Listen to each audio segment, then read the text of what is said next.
আমি যখন ক্লাস 3-তে আমি আর স্কুলে যাব না, আমাকে একটা সাইকেল এবার কিনে দিতেই হবে। এত ছোট মানুষ সাইকেল কি করবি? আমারটা চালাস। আব্বু, আমি আর তোমার সাইকেল চালাতে পারবো না। কেন? তোমার সাইকেল এত উঁচু, আমি তোমার সাইকেল ঠেই পাই না। যা, ক্লাস 3-তে উঠলে কিনে দেবো। ক্লাস 3-তে উঠা আমি ক্লাস 3-তে উঠে গেছি, আমাকে এখন সাইকেল কিনে দাও। ক্লাস 5-এ যদি এক রোল করতে পারিস, যা, তোর সাইকেল কিনে দেবো। ক্লাস 5-এ রোল 1 হওয়ার পর হ্যাঁ, আজকে বার্ষিক পরীক্ষার রেজাল্ট দিয়েছে, আমি প্রথম হয়েছি। আমাকে এবার সাইকেল কিনে দাও। মাশাআল্লাহ মাশাআল্লাহ। ক্লাস 8-এ ওঠো, সাইকেল কিনে দেবো। যাও। ক্লাস 8-এ ওঠার পর আব্বু, তোমার আর কোনো কথাই আমি শুনবো না।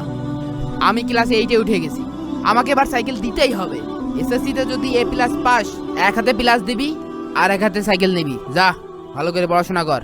15 বছর পর আব্বু, 15 বছর যাবত ধরে তোমার কাছে একটি সাইকেল চেয়েছি, তুমি দাওনি। দেখো, আমি আজকে একটা সাইকেলের দোকানের মালিক।